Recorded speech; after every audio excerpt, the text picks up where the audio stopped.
How's it going, everybody? My name's RJ Harris. I'm a founding partner of Greenwood Ave. We are a Black-owned talent management agency. We actually are fortunate to work with some of the talent that's been here today. Would love to introduce some of the speakers we have here. Nicole Jeter-West, Kirby Porter, Kia Brooks, as well as Des Dickerson. So today we're going to be talking about the growth of women's sports. And we have a lot of people that have been involved both in the past, the present, as well as the future of what's happening in women's sports. Nicole, from your time just working at Madison Square Garden, Underdog Ventures, investing in platforms like Athletes Unlimited, from your experience, what would you say in terms of the visibility and perception of women's basketball has changed in recent years? I mean, I think we can all say women's sports in general has changed. And it didn't just happen overnight. I think you have to take a step and look back, like with anything else, and the history of sport and where we've come from. So 1972, Title IX. It's been over 50 years now, just celebrating 50 years. It wasn't until Title IX came into play and you had a law actually written that prohibited discrimination of women in sport, but also in education, and then actually made sure that there was equity in play. Now, that law was written back then, but it took until we sit here today, and we're now starting to see the benefits of that and of all of the hard work. And so I think when you look at the huge strides that are happening in women's sports, especially in women's basketball, it's a lot of that is due to the hard work and effort that took place back in Title IX. And now we're all seeing the benefits of it, but how are we going to take it to the next level beyond that? So the investment that's happening from a media perspective, the investment that's happening from sponsors and partners, and making sure that we're not just showing up from a perspective of, yay, I love women's sports, but you're actually buying tickets and going to games and matches and being there. Those are all of the reasons why we are now seeing people wake up and go, hey, women can play sports and people actually care and watch. We've been doing it for a minute. I mean, the first actual professional sports took place in 1940, and it was an all-women's baseball league. Why? Because of World War II, and there was no baseball happening on the men's side, right? So, it's history and looking back at the history and understanding where it's come from and where we are today. And Kirby, you've been a basketball player at Harvard University. You've been fortunate enough to work at firms like Will Ventures and invested in women's sports, and are currently a chief brand officer at Unrivaled. Having all of those experiences from both an athlete's perspective, but also as an executive, what are you noticing? Noticing a lot. I think the biggest thing I have noticed is how much can change in such little time. I graduated in 2018, there was no NIL. When I joined Will Ventures, NIL starts, and now there's a whole market of startups dedicated to helping athletes monetize, grow their brands, deepen their connections with fans. During that time at Will Ventures, it was like a before and after of women's sports, almost. That firm invested in Just Women's Sports, the media platform, and they were kind of one of the first to go to market with this new idea of 100% dedicated, focused women's sports coverage. And just 3 years since then, it's a completely different world for women's sports. And now with Unrivaled, I think the biggest thing we always say is this idea was started before the hype. It was started to solve a real problem for athletes, for fans, providing more visibility, exposure, opportunities for the women's basketball players, but also providing an outlet for fans to connect with players in a period where traditionally it's been a dark period. So now we're seeing, as we've been going to market in the past 6 months, that we're meeting the moment and that consumers are ready. So it's exciting. Speaking of consumers being ready, Kia, as the founder of TFNA and the momager of Flau'jae Johnson, you were able to really come into NIL in the beginning and also be a part of one of the most exciting championship matches that we've seen with Iowa and LSU.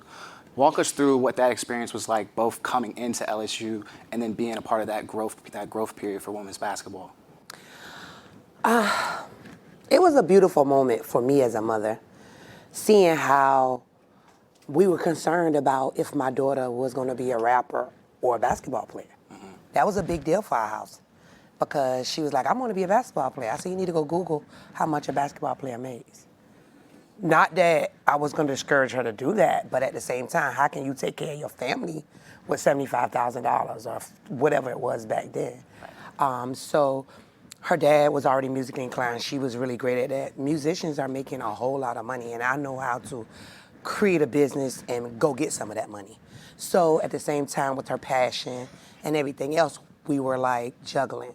But then when NIL came into effect, it was a blessing because she's now a unicorn in the space of basketball, playing at a college level, D1 athlete, and you just got off a stage with 50,000 people watching you as a musician. It hasn't been done. So that creates even more of a space in the brand world, like, we want this girl. Like, she can tap into 2 different stages and different, people for us that we don't have right now to help grow our brand. So for me, it was a blessing. She couldn't have been born any earlier or any later. The first year, her senior year in high school, they were tapping into it. That was the first year. Everybody was trying to see what's going on. Are we gonna do this? Are we not? The next year, they see that it works. She goes into college. She has a shoe deal with Puma her first year in college at a Nike school, LSU. So for me, it was a blessing for our family, a big blessing. The growth of women basketball, seeing how many people were watching the game, actually seeing my daughter's talent on display for the world, not just a little community. It's grown and overblown. So now they're worth more. So Des, as we talk about worth, obviously as Flage's publicist, you've been fortunate to get to know Flage both from high school to where she's at today. What are you seeing when it comes to being able to have her all over the place, right? Like, she's always in the news, she's always either on TV, somebody's talking about something that she's doing. What are the things that you guys are doing to help actually make those things happen? I think one of the biggest things is really getting our audience or her audience to understand that she can do both. And she's actually really good at both. There's been this really hard concept in the storytelling component of this of how can she be exceptionally good at both of these and how do we prove it? And so the best way we've been able to prove it is to show everyone and to really tell the story. A lot of times we have to tell the story of how does she manage her time? How does she go to practice, go to training, go to the studio, then sit on the stage of the ESPYs and do all of these different things. And so all of that is deep rooted in the storytelling of Flage, because our audience is understanding. Like, she will literally sit there in a media interview and break down her schedule from A to B, like literally 4 o'clock in the morning till when she goes to bed at 11 o'clock at night. And the audience is slowly and surely starting to understand she's really doing this and she's actually good at both. So this is a question for the group, but as we think about NIL, defining your personal brand is a big piece of that, right? Kirby, as a former basketball player, you really invested a lot of your time in helping athletes understand how to do that. Obviously, Flage has been doing both since she was, 5? 7. 7. So, what are the tactics that you guys would recommend to other athletes to explore when it comes to defining their personal brand? Nicole, I'll start with you. Well, I think one, I would say, and to all of you in here, like, you all have your own NIL, right? Like, let's not just look at this in the vacuum of this is just sports, but like, everyone has an NIL. I think about, for myself, I'm, a co-founder of Vanguard Maven Group. It's an agency focused on strategy and bringing storytelling and building brand IP. That is part of my NIL. The experience and the career that I've had in sports, I'm dating myself, but over 25 years in the game, and that is part of who I am as well. I'm also a mom, and I'm also a wife, and all of those things make up who I am. What gets me up every morning, what gets me passionate and excited about what I do, that is what drives NIL. And so I think when you talk about student athletes and you talk about people who are just sort of coming into an age of getting to know themselves, it's really important to figure out what is it that excites you. What are you passionate about? What is authentic and true to you? We all use this word authenticity a lot. It's overused, it's played out, right? Like, we use it so much where people just are like, oh, I'm authentically me, I'm authentically this, like, what is it that you care about? what is the thing that really drives you? And I think if we can tap into that and student athletes can get to know themselves and really be true to that, that's when the best NIL deals will take place. Because it's not peddling around a product. It's not out there talking about a brand and you really don't mean it and you really don't use it. And then somebody catches you not using or not doing what it is that you should be doing with that brand. It needs to feel authentic to who you are. And I would say that's for any brand and endorsement deal that gets done. This is the same as true. So that's how I look at NIL, and that's how I hope student athletes are looking at it. And I hope that they have people in their corner like Des and Kia who are making sure that that's what's taking place. Kirby? An idea I've always been passionate about is empowering the 99% of athletes, because I'm a part of that 99% that did not go pro, but always wanted to leverage my experience as an athlete to succeed outside of sports. And I think that's a reality for the majority of athletes with NIL. It's how can you use your experience to tell the story about how you're getting experience in marketing, experience in pitching, business development, time management, all these things that you're told as a student athlete before even NIL existed. But now it's like you're getting real working experience. You're getting your own internship experience. And Zinx is in the audience here somewhere. That's what they do, and really help athletes understand. So I think it's that. I think NIL is about business development, career development, and just being able to see the bigger picture for yourself and how the platform can open up doors beyond 4 years. Kia? I guess NIL was something that was really for Flage, definitely. I mean, I've been building her brand since she was 7 years old. She's always had this attitude that she run the world, and I didn't make her feel that she didn't. I was like, you can do anything you want to do. So having those parents and those supporters to make you feel like you can do more than one thing is also NIL. Showing that and being okay with telling your story and having a great personality and not just being a football player and playing the piano and just doing other things outside of your sport gives you more visibility, because it's like, this guy is really doing all this. I want to see if I can go do this too. And like when kids are like inboxing my daughter, like, you made me see that I can really go be a doctor and play basketball. I can really go do this and play basketball. So that's just showing you that NIL is really your name, image, and likeness. And how do you want that to be represented? How do you want to show that to the world? And we chose to show both of Flage's talents and not be afraid to tell a story, as Des said. You know, I feel like all of this is totally great for kids because it's more like a business entrepreneurship thing.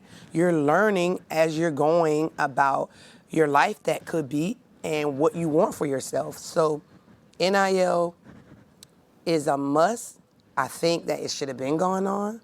We should have been taking care of our athletes. We should have been making sure these kids had more, especially when you're using the name that's on their back to make money. It has not been fair for years for these universities to make all of this money, and these kids are eating noodles and they're eating lobsters. Yeah. Des?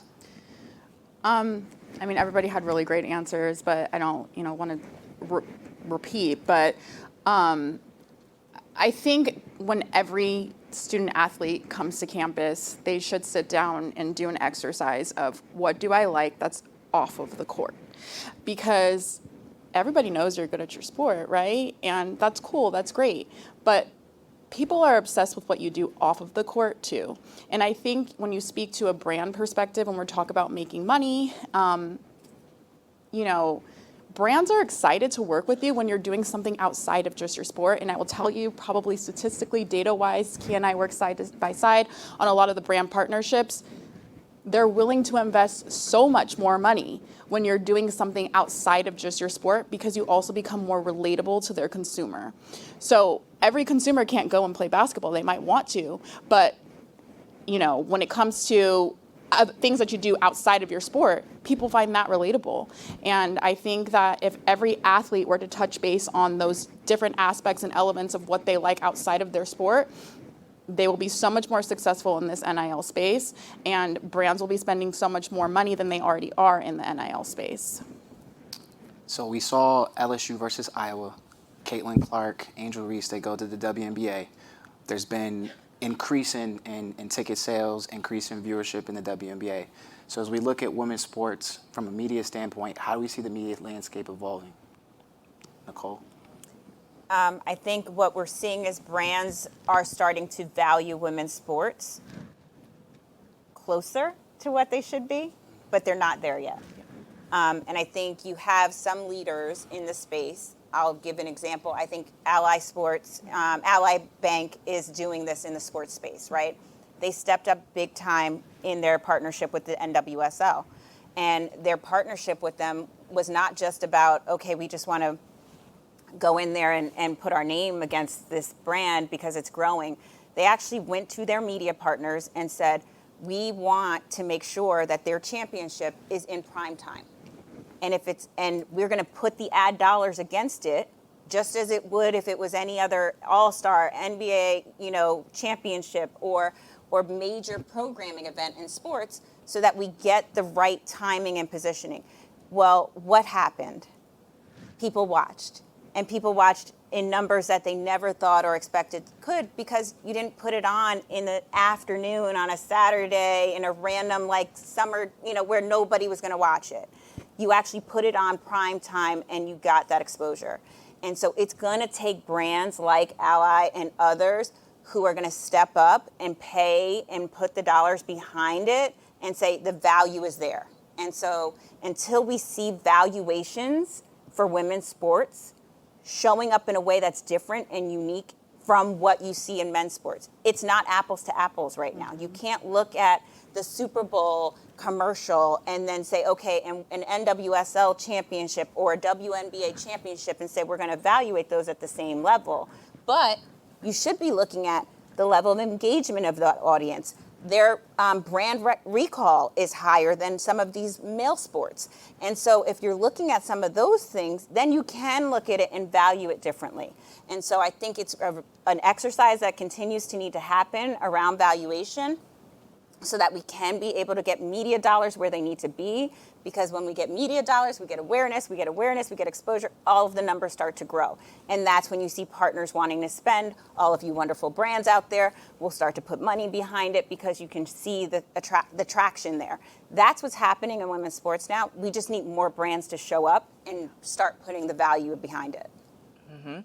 Ally is one of our founding partners at Unrivaled, and we had an event at W All-Star. It was called Unveiling Unrivaled, and they were a huge part of making that happen. And I just think brands that are a part of being a part of this new league, right? It's 2 athletes starting a league, co-founding it with the other 28 athletes that will be on board. And brands are a big part of that story to even make that a reality. So I think brand investment is critical. I think the other thing to understand in women's basketball, women's sports in particular, is how athlete-driven it is. So we're co-founded by athletes. Our model is centered around athlete-driven media, and how do we scale storytelling across all 30 athletes in a way that markets the players as a collective, but also dives into their stories in a very unique, custom-driven way. And I think that shows in the data of what women's sports consumers are interested in. Majority of them are interested in stories off the court of players. So I think we're building a media property that caters to that, right? That brands can be a part of from day one, but also tells the stories of our athletes in a way that appeals to consumers. So I think the more that brands understand that women's sports, I think in a few years, will look completely different from the men's sports landscape. And I think that's why properties like Unrivaled can coexist with everything else. Kia, you got a podcast with Flauget. We're talking about the growth of media. Want to give maybe from the athlete's perspective? Yeah, media.